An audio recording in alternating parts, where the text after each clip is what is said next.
It's the Forever Knight-Athon. We're recapping and reviewing every single episode of Season 1 of the 1990s Canadian police procedural about a vampire detective taking a bite out of crime. Episode 15, Spin Doctor, is not about Nick having a pocket full of kryptonite. Now, is Pocket Full of Kryptonite a Spin Doctor song? I don't remember. I'm gonna have to look that up later. Well, it's election time in Toronto town, and the main issue everyone wants to discuss? The murder of a journalist that, due to a series of convoluted events, at least one of the candidates had to be at least partially responsible for. Was it the loudmouth Jingo's dipshit that Skanky likes, or the soft-spoken, eloquent, and principled lady that Natalie likes? These two, oh boy, they do not see eye to eye politically. Broad for mayor? Yeah, right. Excuse me, a woman for mayor? Thank you. Fun fact, actually, Toronto's current mayor is a woman, so take that, Skanky, but less fun fact, she fucking sucks, so I don't think that makes Skanky right. It's worth noting. Nick is so sick of these two letting their political biases affect the case. You know, those well-established political biases these two characters have always had. They're always going on about them. You know, Natalie is, she is liberal? In any case, they're letting their personal feelings get in the way, just like how the media is always sensationalizing and manipulating the events. This guy over here, the national intruder, an extremely likely thing for a newspaper to name itself, doesn't care whose life he ruins as long as he can get scoops. Have him do something with the ice so that it looks like she's on lithium. Is that so hard to understand? Go ahead. Looks like before anyone is even charged, these two are going to be tried in the court of public opinion, which I do feel like public opinion is kind of what an election is about, but okay. Hey, a few episodes ago when Nick had to appear in court, I titled the video, "Have You Now or Have You Ever Been a Member of the Vampire Party?" Funny little joke, I thought to myself. I was referencing the House Un-American Activities Committee, where in the 1950s, suspected communists were brought under trial in a big old witch hunt. And I laughed to myself. And whoopsie daisies, because as it turns out in this episode, Nick is actually brought before the House Un-American Activities Committee. They figure he's a communist because he has animal blood in his fridge, blood being red, the same color as communism.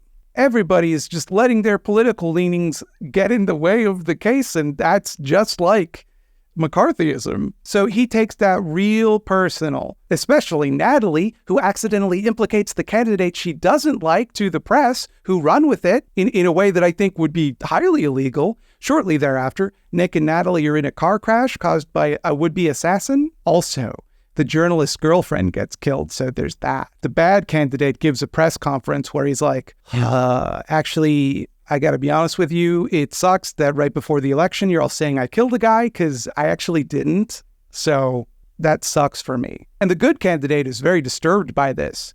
Her campaign manager is working round the clock and tells her, you know, we should really do a press conference to capitalize on this.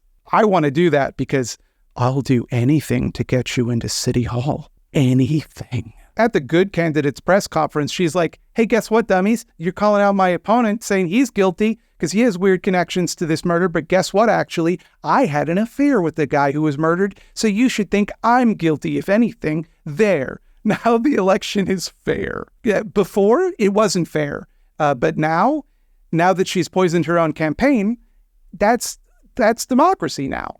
Her campaign manager is furious. She's put in so much work, so many long hours, sleepless nights, and even a couple of murders to get her elected. Wait, what was that last thing? Yeah, see, because the journalist, you see, was going to blackmail her about the affair. They tricked us, you see, because it seemed like he was looking into some scandal the other guy did, but actually, he was going to extort the good lady, so actually the scandal doesn't matter. So her campaign manager killed him, and his girlfriend also, for some reason. Because she'll do anything to get her in City Hall. And I guess the campaign manager works on evil genie rules, because she drives the good candidate to City Hall so that she can murder her there. Get into the car. Where are you taking me? To City Hall. But, you know, obviously, Nick saves her. He's a vampire, so he saves her. The good candidate loses the election, not because her campaign manager murdered people, but because of the affair and sexism. Skanky is less than gracious about this. This is dumb and bad. What a dumb and bad episode. We're not really given a reason to care about either candidate or who wins the election. Like, sure, one guy sucks more than the other person, but like, okay. They all just kind of talk in the vaguest political terms possible. Sure, he sucks and he says stuff that sucks. Where do you stand on the homeless issue? My answer is a question. Are these people homeless by choice? But like, have you ever looked into Toronto's history of mayors? Google Rob Ford. What is the message they are trying to send here? Don't let the media inform you politically because the media will manipulate you. But also, the media in its totality is kind of our only access to that type of information. So I don't know where we're meant to get it. Should we just kind of like guess or just not have strong feelings politically? I feel like if you're going to set up a mayoral election, at least one of the candidates should be the Penguin, like in Batman Returns. Ideally, both candidates are the Penguin, two different Penguins. But, you know, for budget reasons, I can see why you'd want to limit it to one Penguin. In either case, they can't all be winners. Sometimes even the best shows have an episode that is just kind of a waste of your time. And I'd like to thank the people who will forever be my knights over at patreon.com/scaredycats. In particular, I'd like to thank Verbena, Cooper Holmes, Joe McClory, Liz Widow, Maston Ginger, James Garford, C.H. Phillips, Gideon, Charlotte Hollingsworth, Devin Kaler, Spooky Heather Sylvia, and definitely Todd. And I, Bobby Duke, the star of the channel, would like to thank the following people who's also the stars of the channel on account of their support on patreon.com/scaredycats. We got Jay Torney, Schadenfraulein, Lanston, Rachel Rat, Kato Moore, Carpad, Josh Manez, Hyla Tracy, Louisa Prito, and Jesse. Well, can you believe the shenanigans Nick Knight and his pals got up to in this one? Hey, we're gonna keep going all January, baby. You wanna get these videos a day early? Go on over to Patreon. Oh, wait. You can just wait. I mean, how bad do you need it,